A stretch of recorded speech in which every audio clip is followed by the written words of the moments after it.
Hello, everyone. Tonight, Noor, who is your regular host, is off attending to family business. And so uh, I, as her faithful sidekick, am stepping in to host this meeting and let y'all know what's going on. So first, let me get out of the way the request that you like our video. Even if you hate it, like it anyway. Why not? Um, Subscribe to our channel because it actually really helps us when you do. We are, I think, one subscriber away from hitting 4,000, which is like mind-blowing.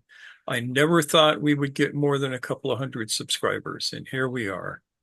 Um, and leave a comment, leave 2 comments, leave 100 comments. We're fine with comments. We love comments. We try and answer them, and if we don't, usually somebody else does. And oftentimes they're dead on. So do these 3 things. We don't have any other business for tonight, so let's jump right into this. I want to make this fast and brutal.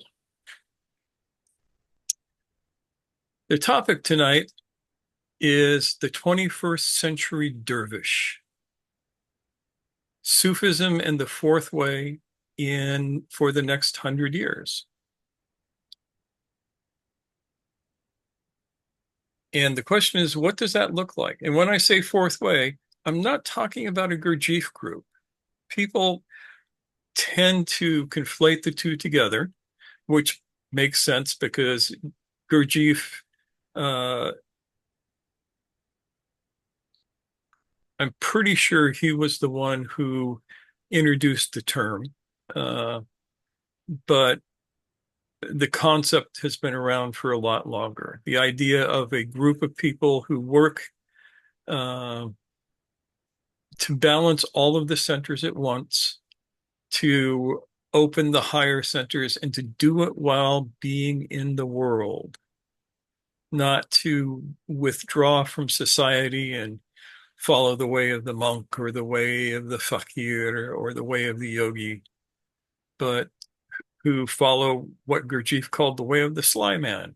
Should actually be the sly person because we try and avoid uh, the gendered terms as much as possible. So we use fourth way in that matter as opposed to a Gurdjieff group.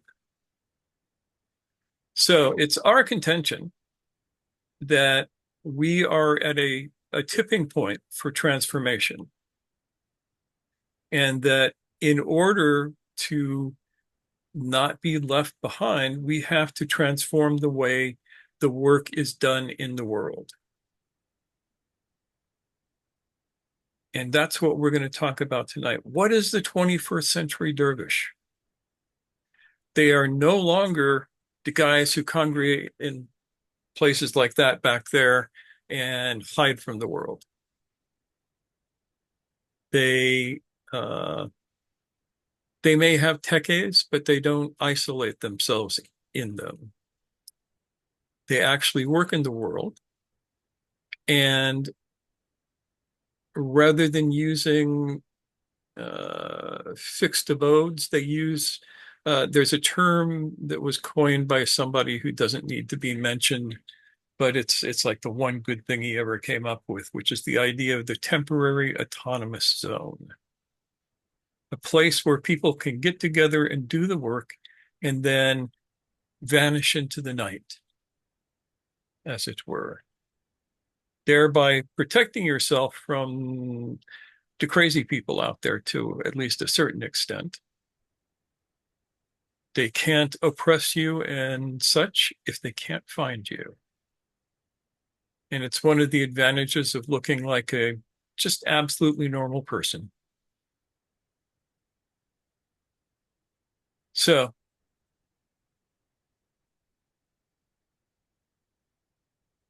what does this look like for us? I would suggest that what we need now is not um, isolated teachers who are at the head of some sort of spiritual pyramid, where students come around and sit with them and bask in the light of their radiance. But instead, what we need is a study group, not just any study group, but a study group for adults. What does this look like, Mushtaq, you might ask? And the answer is, it looks like a group that does not have a leader. It might have an organizer or two, somebody who has taken that on as a way of conscious suffering, because that's what that is. But it would be a group of people who are self-motivated, who are dedicated to doing the work, and realize that the best way to do the work is oftentimes together. So anywhere from 3 people to 25 people might get together. And what do? Each of them studies what interests them the most. One person might really delve deeply into, say, the Enneagram. Another person might be very, very interested in breath techniques. Another person might be interested in sacred movement. And they would study that. And then they would come together and share and teach each other.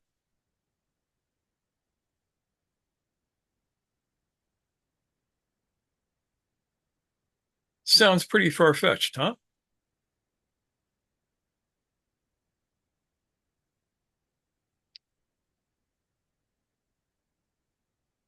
So, as I mentioned a couple of weeks ago, we've been doing this for 6 years to put up a body of instruction.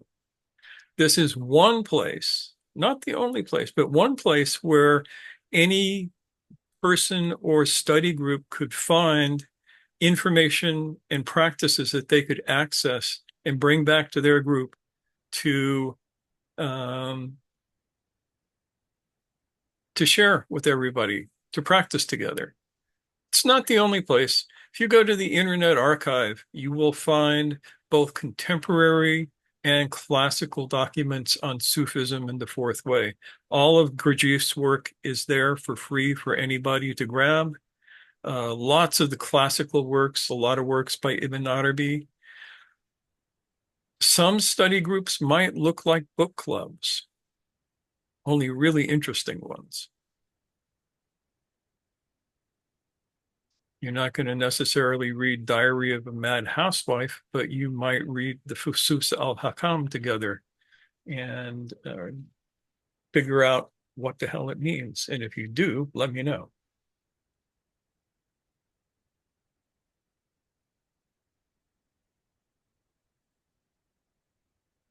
And study groups could possibly interface with each other.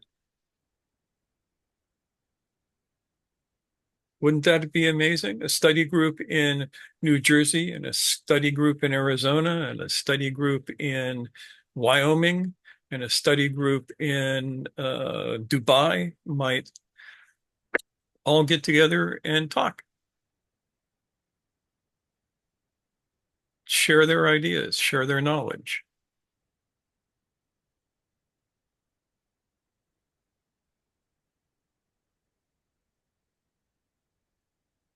So this is, in a nutshell, what I am pretty sure a 21st century dervish is going to look like. I think most of the silsilas have dried up. I think that there is no Gurdjieff group left that I would consider to be meaningful at this point. I know that's going to upset people, but you know, different opinions is what makes a horse race. What was that term you used, silsila? Silsila, that is a lineage. like the Mevlevis and the Naqshbandis and the Qadiris and the Saraswatis and all of these Sufis. There's a lot of them out there. Most of them, and again, this might upset a few people, most of them, in my experience, are museum Sufis. They have the movements they go through, they have the ceremonies that they do, but other than that, they don't have much in the way of the work. They're usually formed around a particular teacher, and the teacher is on the top of the pyramid. And as I've said before, that might have worked really, really well 500 years ago. Maybe doesn't work as well today for a number of reasons. So my money is on circles that form for the purpose of studying the work and helping each other in understanding the various concepts of the work.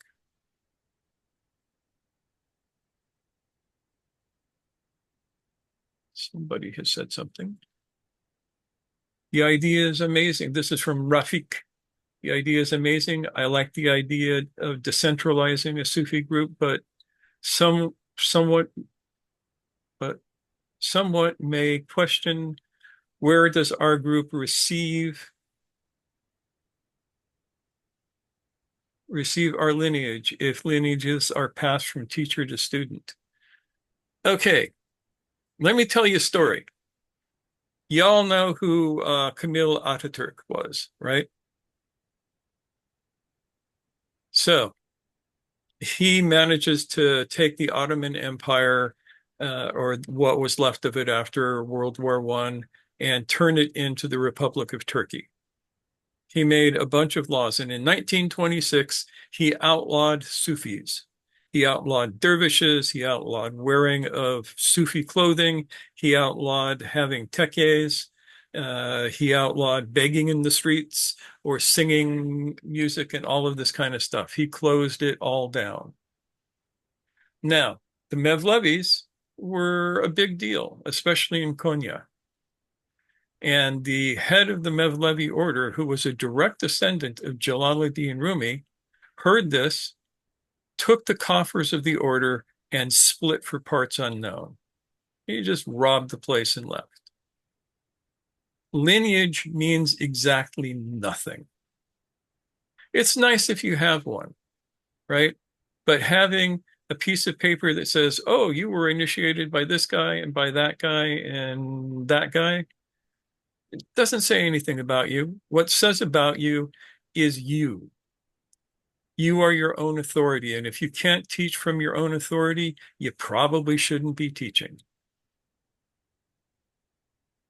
I mean, I can go around and say, my sheikh told me to do this. My sheikh says this. My sheikh says that. My sheikh says the other thing. Then I never have to take responsibility for my own words.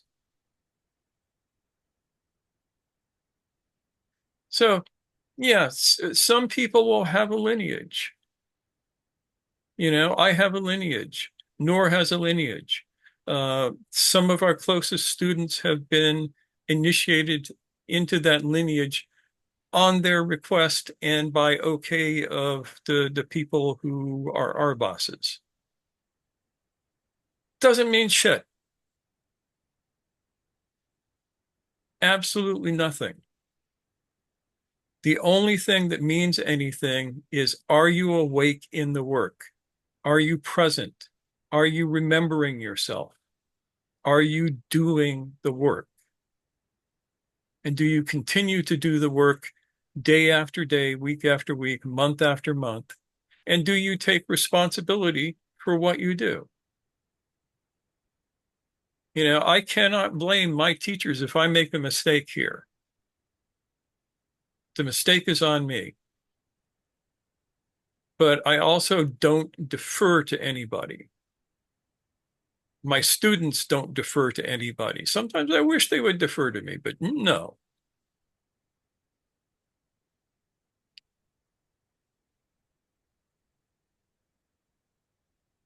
And we all have the same lineage when it comes right down to it, right? Do you realize that we all have the same lineage?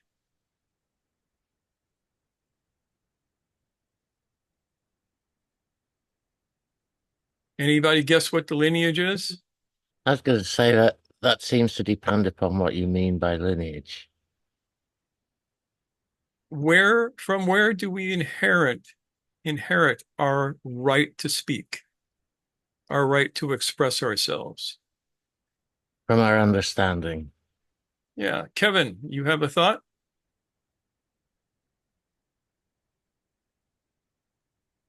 We're all children of Adam. Yes, we are children of Adam. We're also children of God, according to some of the great prophets and such like.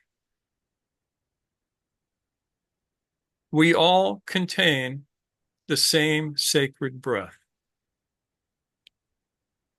In the beginning, God created human beings. He formed them from, depending on who you listen to, earth, clay, a clot of sensitive blood. Um, Never quite got that translation, but it's okay. And what did God do? He breathed life into it.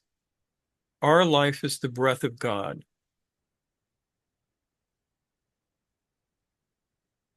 Each of us contains that sacred breath.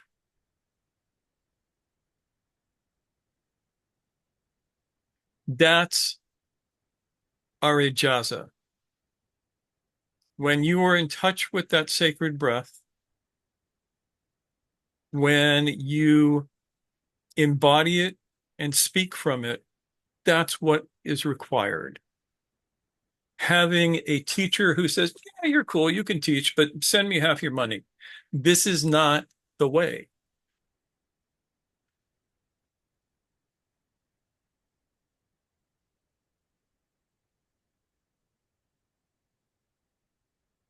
Sacred breath, that's an interesting thing. Sacred breath is the actual translation of what the Christians call the Holy Ghost. In Arabic, you say Ruh al-Quds. In Hebrew, it is Rosh al-Qudus, I think. Ruach HaKodesh. Thank you. Somebody who can actually pronounce it.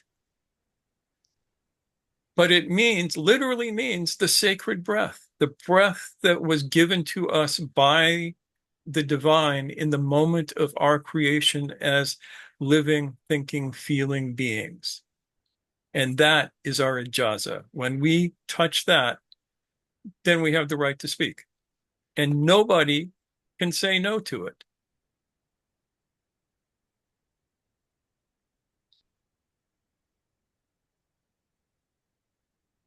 Ain't that kind of weird? And this isn't for me because I already know this shit. This is for you guys.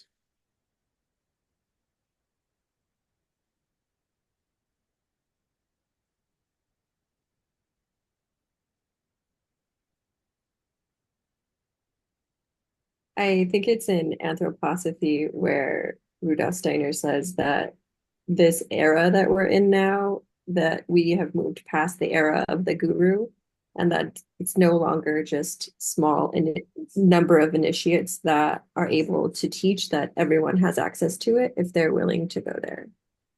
From your lips to God's ears. I think that that is absolutely right. The guru is for when we are children, when we need to be led by the hand. And now is the time for us all to be adults. Osama, which else? Oh, Osama Kabir. Um, yeah, question. So, the past, I think that maybe for the past 5 months or so, um, my friends, a few friends and I kind of started this book club, this group, kind of what we were talking about here. Um, there are a few challenges with it. We would like to have it expand um, beyond just the three of us, and that's been a challenge. But my question is, how can groups out there have a common interest in the middle, right? So a friend of mine, he's doing his PhD in Vedic science. Another friend of mine is doing his PhD in psychology. Um, and I'm studying Sufism, and we come together and we're kind of what you're talking about.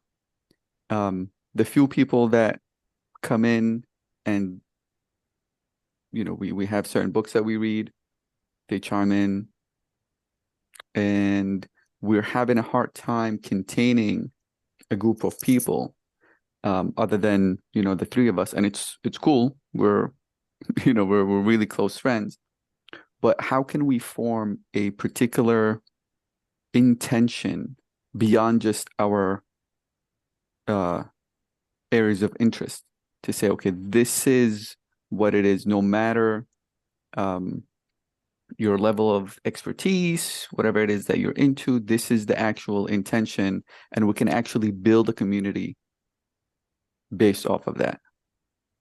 I think you just described what you need to do. You need to say that. You need to put that out as the intention, probably written, a manifesto. Yeah. And basically it has to include we are all adults. We are adult human beings, and this is what is required to be an adult.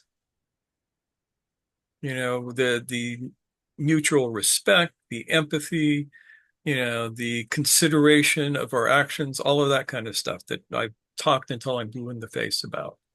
Um,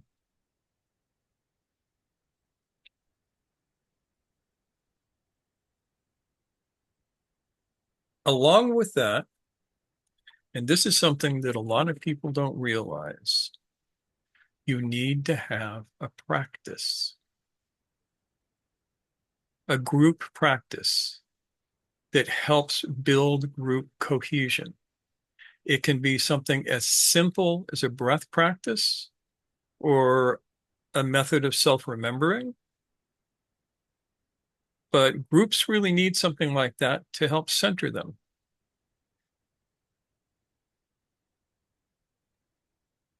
The group that I belong to, they say there's bylaws written, and they say that we have two legs that we stand on, and one is centering prayer, which is twice a day meditation, and then the other is the fourth way, the work, where we study the work. So I do think That's absolutely perfect, mhm. especially since so much of the work is based in practice. So what she said. Yeah, that's great. Thank you. Thank you so much, Winnie. Now to um so here's my question. Does it have to be a particular area of study? Like when somebody says, "Oh, it's the fourth way that we study," people who are coming in, they know what they're getting themselves into, right? Well, they think they know what they're getting themselves into, but if it's a hierarchical group, they don't. Oh no, I mean like if they're saying, "Oh, it's a Sufi group," even just to say that, I know the term Yeah. is understood a million different ways. But people kind of have an idea. If they say, "Hey, it's a Bible study," people have some kind of idea. Um, which I guess I don't know if my question lies here or lies in some kind of marketing. No, it lies in being incredibly thoughtful about how you frame your particular group. And that's important. And the best way, in my opinion, to do it is to be more inclusive than exclusive. And I hope that people would form groups that study everything. I would love to see New Testament work done from a Sufi perspective, because that hasn't been done since Al-Ghazali. And if people can avoid being burnt at the stake, it would be a wonderful thing to have in the world.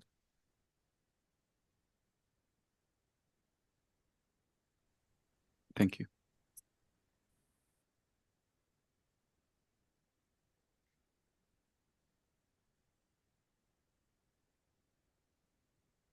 I think one of the things that comes up for me as a, let's say, a difficulty or a challenge or even an opportunity, um, is that to the best of my knowledge, I don't think there's anybody I know from my general life who is aware of or interested in Sufism or Gurdjieff or Ouspensky.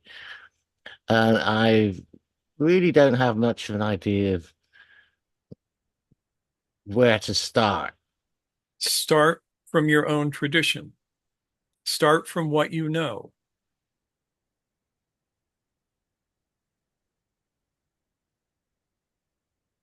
Yeah. So if I said I'll to have to Ruby, for instance, I want you to start a group and I want you to talk about the fihi mafihi at length with people, he would look at me cross-eyed.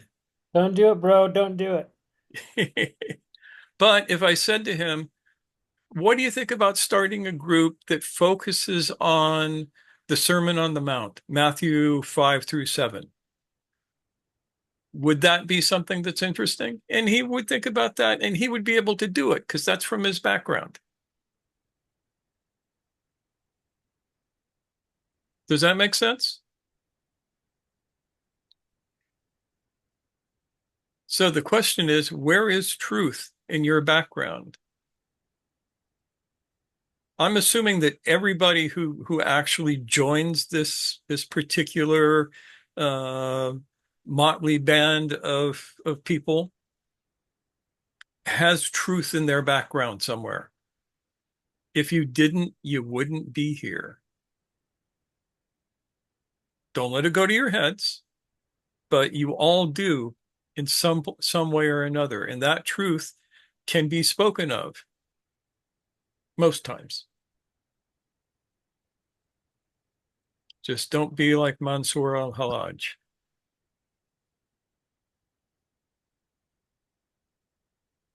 Yeah, I sort of get that. I think perhaps it comes down to, for me, I just wonder what language to go with, whether,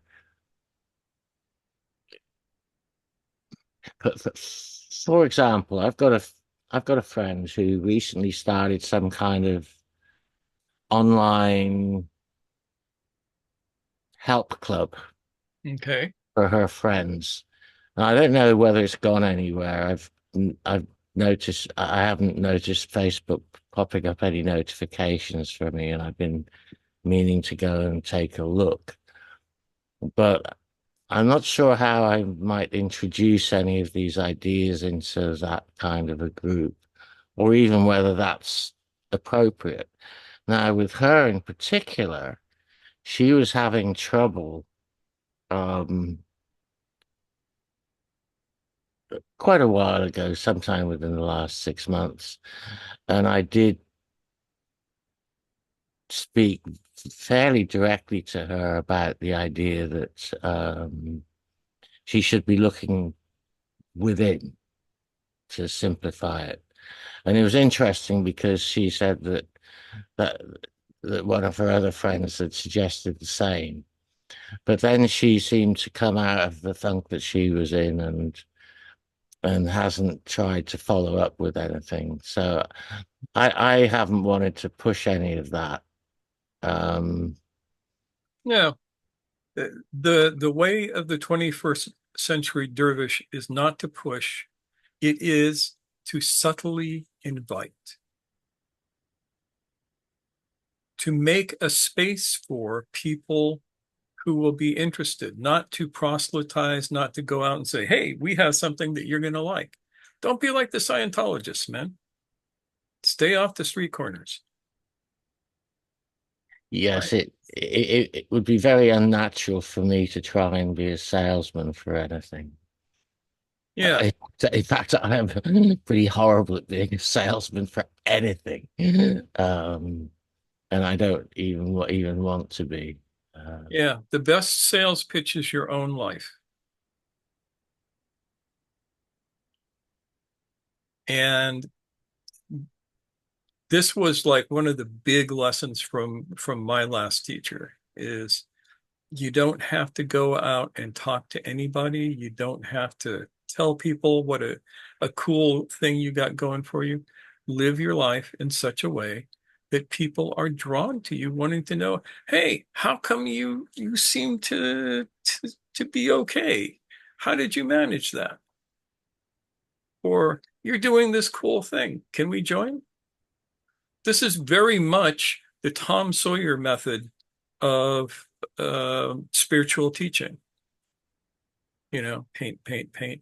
Well, I sure do love painting this fence. It's the most fun I've had in a long time.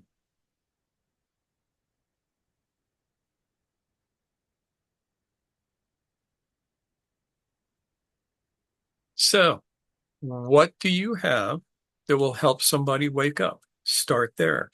What worked for you? It always starts with that question. What worked for me? Mushtaq, when you showed me a Pascal's triangle, uh, that really worked for me, you know? Yeah. Yeah, And yeah. for you, that makes total sense. Mhm. My buddy Miguel, who's been here for a teaching at one point, he's always like, "Man, why are you always talking about the garden? Why are you always talking about like I want to talk about like the cool stuff because we're always talking about like our projects." And he's like, "I want to talk about like the spiritual stuff, you know." And Yeah. you encouraging me to there's Oppa in the background. You encouraging me to like start a circle, right? Like it's something that like there's already people I know who want to do that. Yeah. We don't have the space for it in our community, and why not, start? Yeah. And that's the thing. You don't actually need that much space because you can always do it on Zoom if nothing else. We just did it But on the couch, the couch and a little whiteboard. yeah, that's even better. But you have that beautiful little community there Yeah. in Superior that is just, it's like a perfect temporary autonomous zone in and of itself. And having a garden is a wonderful way to teach. Happy new moon, by the way. Yeah. Are you doing some planting? Yeah.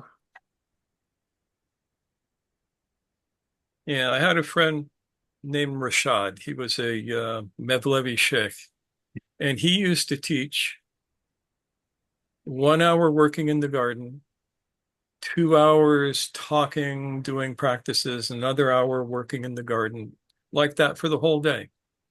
Nice. And it was wonderful. And the garden got worked on, and everybody had lots of food because it wasn't just a pretty flower garden, it was a food garden.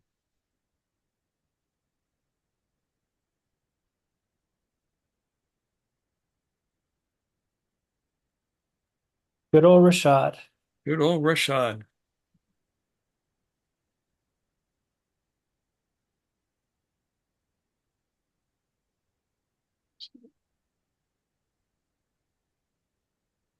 So, how are you Oh, all? hey, Carl's coming in. Carl's coming in? Yeah.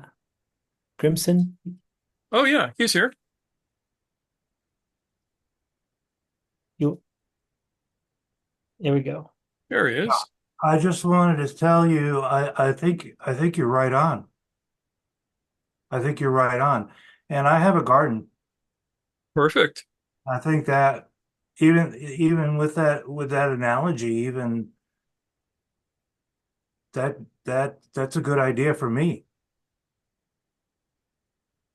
Yeah. My last teacher, we had this big, I always called it the compound because it was a good name for it. Huge house in Napa.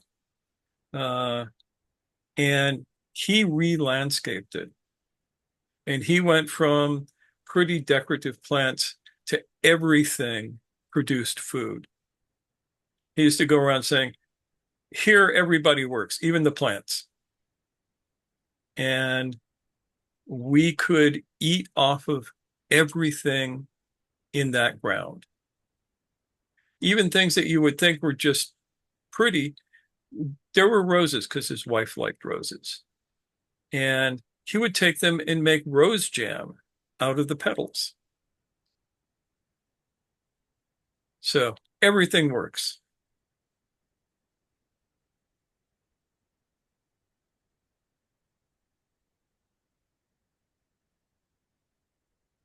So what are your thoughts on this? Have I gone way out in left field?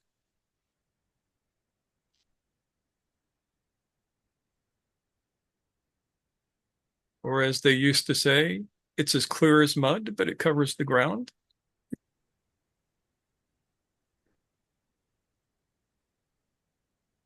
Rafik, you have your hand up. Nancy too. Nancy too. Yes. No, I really I'm really enjoying the conversation, and I do agree with your position and just having groups and teaching what we know. Because I mean, if we don't know something, we cannot teach it.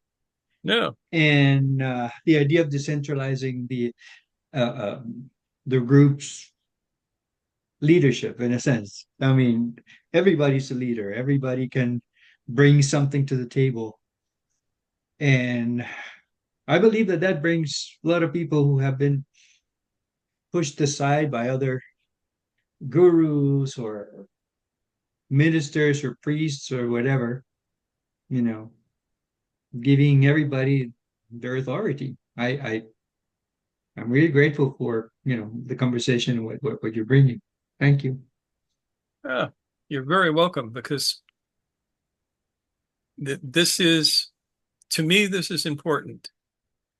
And we've had enough of leaders.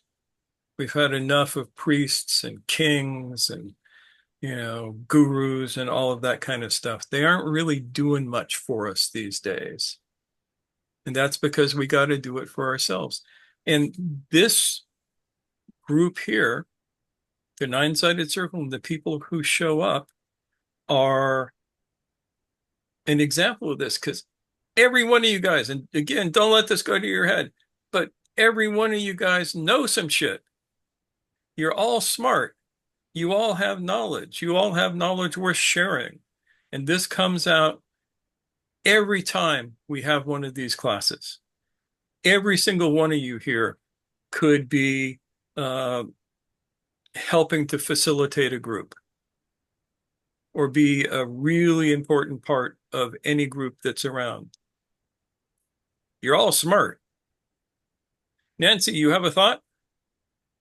Yeah, I may be really out in left field because I do not have much of a religious background. I know a little bit here and there about a few religions. My real background is in classic science fiction. Now, there may be some way to build from that. Yes. There are some great science fiction novels that make people think. We've been talking about them around here at my place the last couple of weeks. Books like Dune, Stranger in a Strange Land, Ender's Game. There's a bunch of them. Each of them is designed to make you think in a different way. And so there you go, because you are kind of an expert on that stuff. For those of Yeah, you who don't know, anytime I have a question about a book, Nancy is the first person I go to. sometimes I have to use Google, but I can usually find this stuff. Yeah. Um, But what I was thinking, especially for a background in science fiction, is maybe the wisdom is learning to sort through the science fiction for what is true and what is nonsense. Yeah.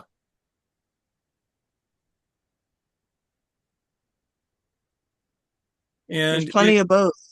yeah, there's lots, but there are these little gems, and this is not saying that any particular science fiction writer is an enlightened master or anything, but everybody has a brain. Everybody can think. And Ender's Game is a great example of that. The the pivotal moment in that book was when young Ender came to the realization that an artificial horizon was meaningless. This is where the phrase "the enemy's gate is down." And if you don't know what I'm talking about, read the book. Don't watch the movie. The movie was terrible, horrible, disgusting. The book was great. Yeah, I think there's also the moment when he realizes he's been lied to a whole lot. Yeah,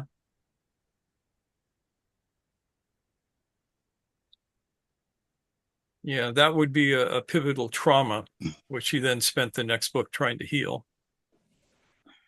Well, it's both a trauma and a realization. Yeah.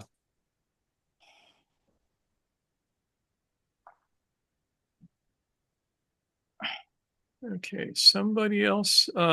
Yes. Who else has their hand up? Somebody had their hand up. Diva. Diva. Hi. Well, I had this before I retired and moved to Grand Rapids. I had a group and I had people I talked to all the time, but I'm not making a lot of friends here. And I'm glad I moved because I needed to get out of the big city, you know. I needed to be out in nature. Um, it's hard to make friends here. Everybody's very Christian and very like in stuck in their little church groups. Yeah. One of the amazing things about Grand Rapids is one of the first things you're asked when you move there, what church do you go to? Believe it or I not, didn't know that before I moved here. yeah. It seemed like a good place to retire. Well, it is in a lot of ways. Yeah. But it is also the Dutch Reform ghetto. I had no idea. Yeah. And the place is kind of cliquish, and Yes. it's hard to break in. But there are a few good people there. I met a few good people when I lived in Grand Rapids, and um, I don't know if they have Quakers. I'll look that up. yeah, I tried uh going to a Zen group, and because I was trying to relate to what they were saying, and because I was using more Sufi Gurdjieff terms, I couldn't communicate. I'm not good at communicating anyway because I'm a really creative, more of a creative person. And the guy yelled at me, and it freaked me out so bad that I never went back.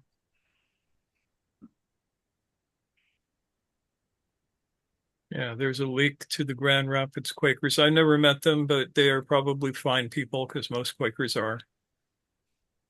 Um, Thank you. yeah, Grand Rapids is a weird place. In some ways, I regret having spent so much time there. Oh, don't say that. But I'm glad you understand because Yeah, that's my issue right now. The funny thing is, the reason I moved here was because I was vice president of a gay square dancing club. cool. Um, I know, and I wanted to move someplace where there was another gay square dancing club that was under the same. They're all under an umbrella organization.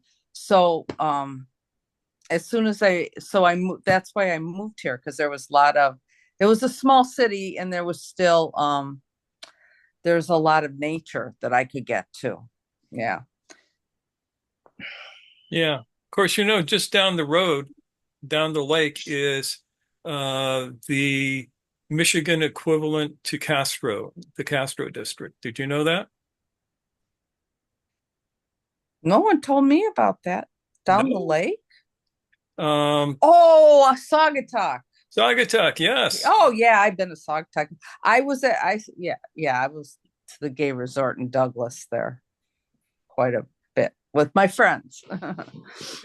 Yeah, Saugatuck I loved going down to Saugatuck. It's Oh, it's nice, it's beautiful. Yeah. beautiful, people are friendly. And if Grand Rapids doesn't work out for you, you might think of just like I said, go down the lake a ways. Yeah. Well, I'm I'm too settled here now. My husband's, we have a house and everything.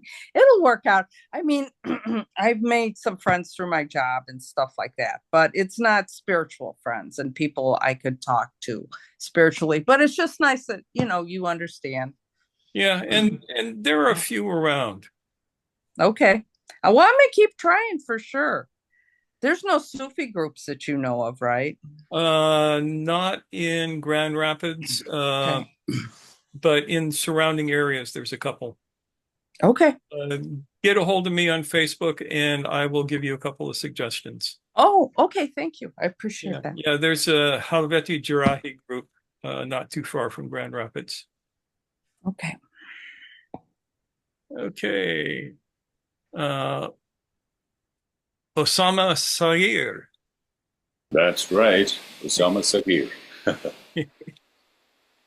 um, I was thinking about this question of study groups, and actually, you guys did another talk a couple of weeks ago related to the same topic. And I was just thinking, who would be interested in a study group like that in my circle or sphere of acquaintances or people within my reach? And I tried to, just from my own understanding, I came up, for example, with the following categories. So there'd be people who profess to follow a certain practice. For example, in Germany, where I've been based for the past couple of decades, I know a few people who profess to be anthroposophists, so they're following Rudolf Steiner's teachings. Most of them tend to be kind of cultish, but some of them are very genuine, authentic people, balanced, adult, as you would call them, and deriving from that, from the teachings, from Steiner's teachings, something which apparently works. A second category of people would be friends, acquaintances, whom I happen to know in my life, who at least I would see as already being adults, and who don't necessarily profess to following any particular teaching, tradition, or way.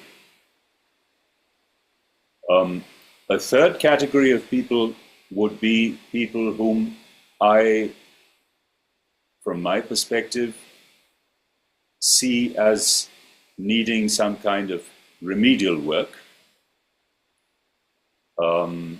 and who are therefore also interested. They may need remedial work first, but at least they know that there's something which they need. They know that they don't know something, so they're interested in finding out. And then a fourth category of people are what I was thinking about primarily, because these would be people who are living their lives and are quite satisfied, although, seen from my perspective, they do have the potential for working consciously towards adulthood, using the techniques or the attitudes of a certain teaching, but who don't seem to be aware that they need something above and beyond what is generally available in the modern day society or societies, because there would be radically different societal environments. So I have four categories, like people who profess to follow some kind of a teaching and certainly do seem to derive something out of it. Secondly, people who don't profess to follow anything, but who seem to be advanced human beings, at least seen from my perspective. Thirdly, people who know that they need something, but it's not necessarily a way to adulthood, but some kind of remedial work first. And then fourthly, people who don't seem to be aware that they need anything at all. And I was asking myself, so where do I fit into this? Because what you said before, we all perhaps have something to share, but that also requires from the other side an active interest. So people who profess to be following some spiritual teaching or some kind of a teaching or way, they would resonate with me anyway, right? But people who don't think or who are not aware that they could benefit from or they could benefit a specific teaching are the people I'd be most interested in. So people who are already stable enough in life and therefore have the potential to really become adults. And that's where I feel something is missing in this. And what is missing for me is, in order to evoke an interest in studying something together, for example, with me, I need to convince them that there's something which worked for me.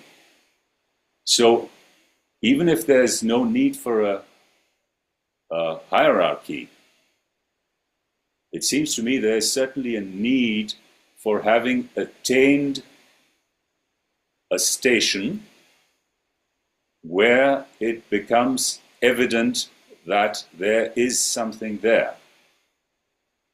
And that brings me to another question, which I'll just leave it one last sentence. What should be the label of this work? Because is it Sufism? Is it Gurdjieff? These things are very specific and don't mean anything at all. Yeah, and this is why we don't use, in general, that term as labeling what we do. At least we do, we don't. Label it whatever you like. There is no reason for you to call what you do Sufism, even if you're taking 90% of your technique from Sufism. There's no reason for you to call it Gurdjieff work, even if you're taking 90% of the technique from the Gurdjieff work. Call it what it is. Methods for waking up. Call it nothing at all. Right, but that was the second step. The first step would be finding the interest. Yeah, if you get one or two other people you're going to form a magnetic center. And if you're doing your work, you will draw other people in. May not be hundreds of thousands of people, but you don't want that anyway. You ain't got that much room in your living room.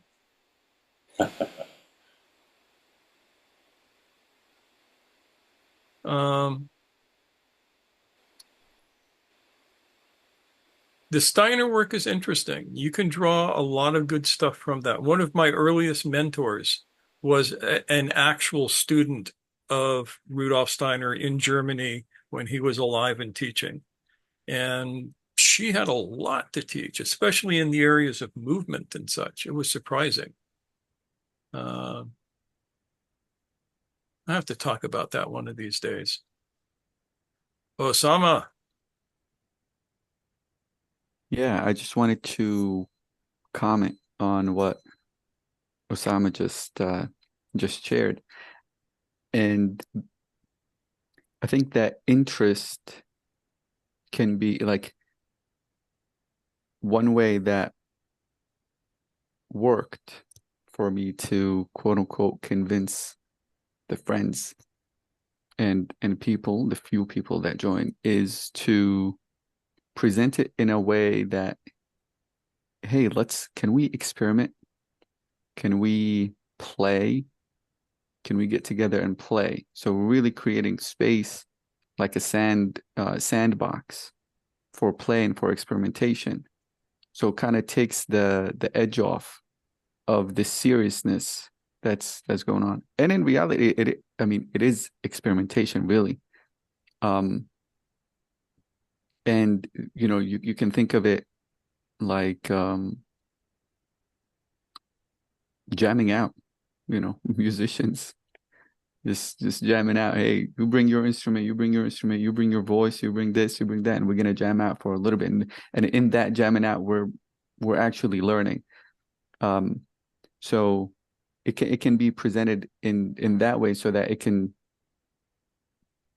take that seriousness, that heaviness of a study group.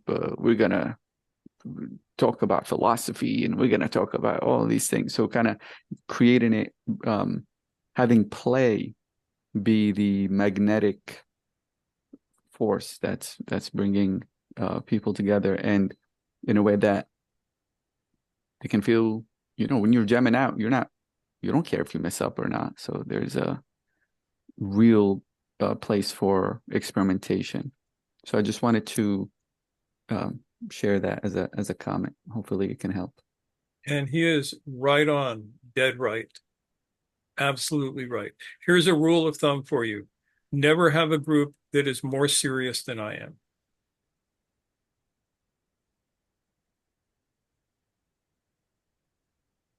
Just a thought.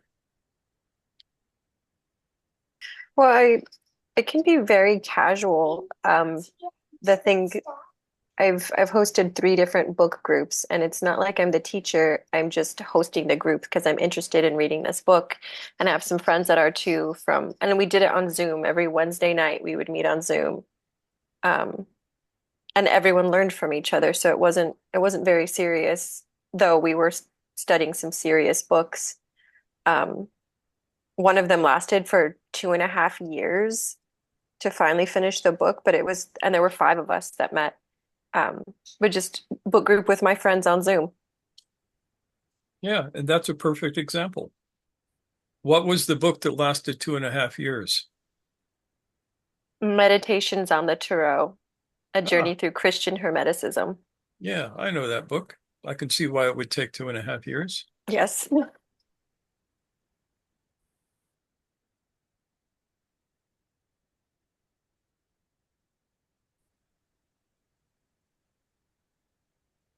All right, folks, any other last thoughts or first thoughts? Second thoughts? Are you having second thoughts? Third Well, Yeah, I'll make a comment. Yes, please. Yeah, the 3 things that I really like about these group meetings. First is that it's the knowledge that I receive. Usually that mostly comes in the beginning. part of the group meeting, but it's all the way through too. But the second thing, which is unusual for group meetings, and is an example of this new style of group meetings that is going to be the way of the future, is you or Noor will say, "So what do you all think?" You don't say, do you understand? Did you understand? You say, "Well, what do you all think?" As if you might not actually be telling the truth, that we get to have an opinion on it. So I like that's thrown over to us. And then the third stimulating thing about these group meetings is that there's this subtle obligation that I need to make a contribution. And I'm like, oh, well, if I'm going to have to make a contribution, I better make it like a worthwhile contribution. Like I feel that obligation, not just to say anything, but to say something applicable to what has been said. So those three things, that's what attracts me to these meetings.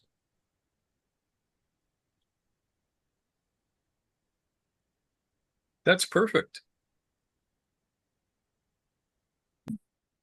Yeah, I totally agree. There's one thing I was thinking about from much earlier on. And I'm guessing that Mushtaq will be familiar with this term, but I don't know how many other people will. That's the concept of an Overton window. Mm-hmm. And basically what it is what is thinkable. And so one of the things I came across the term maybe 5 years ago or so, but I found it to be increasingly useful. And basically, what I think Mushtaq has been doing over the last couple of months or so, since this new series of talks began, is shifting our Overton window in terms of what is thinkable for us, in terms of what these kinds of groups can potentially achieve. And I think one of the great things about taking, although we've pretty much everything we've talked about has been very much near term, but I think the idea of trying to think in terms of 100 years, but we could break that down into 10 years, 5 years, 10 years, 20 years, 50 years, whatever. But that allows us to think way beyond our current boundaries. And I think that's a really valuable thing to try to do. I like that. And I'm glad you brought up Overton windows, because that's a good example. That question of what is thinkable. And, here we are. Everybody in the world with a computer now has access to hundreds of hours of teaching material that they're welcome to use for free. And if you don't have nothing else, you can come in here and use our material to create practices for your groups, to have areas of discussion, areas of knowledge. And then there's plenty of other places to find it too, like I said. But, here you are. You have no excuse not to have a group now. And that's not just you guys, that's everyone in the world. Go out and study some weird shit.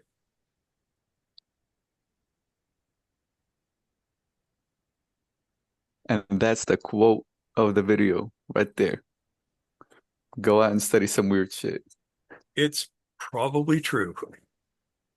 Noor is no doubt going to be rolling her eyes at me.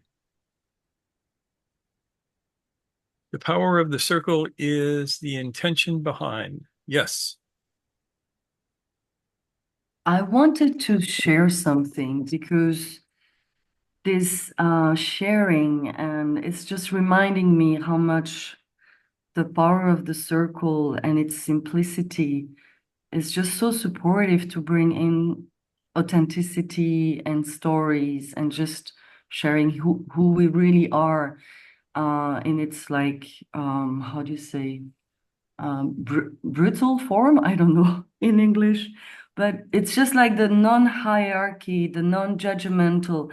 It's creating such a safe space that I can sit here with total people that I never met. And so I think this is, yeah, the like Jonathan mentioned, it's the new way. And I really do believe in it. It makes sense, and it's also I don't know, it gives me the hope that it's gonna be a way of being together that will really thrive for all of us. So thank you for bringing that yeah, circle spirit. Yeah. I'm glad you brought that up. That reminded me of one more thing that is utterly essential to this, which is within these groups, men and women must be regarded as absolutely equal. No ifs, ands, or buts. And for guys, it means that you might have to humble yourself just a little bit and listen to a woman who knows more than you do.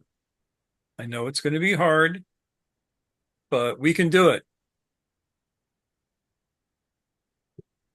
Uh, I've had a couple of women bosses who I really respected over the years. Not a problem.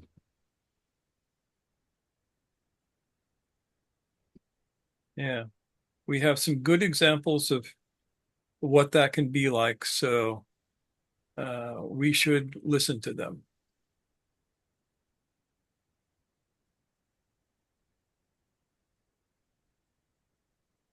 And the other thing that I would ask, I have no control over this, but I would ask that if people are working with the material that we put out, don't charge money for it. I mean, you can take up a collection for coffee and rent and things like that if you have to get a space, but don't try and turn a profit off of what you've received freely. There are other ways to make money.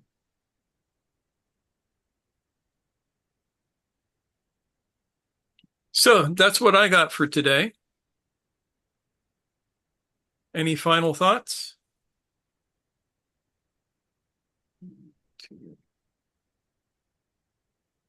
Go to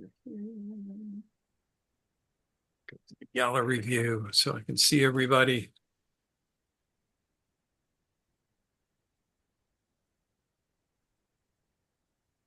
All right. Well then, thank you all for being here and putting up with me for an hour and 20 minutes or whatever it's been. I am incredibly grateful. And I love Zoom because nobody can throw rotten vegetables at you. So take care, and we will catch you all next week. It'll be even more fun than this week.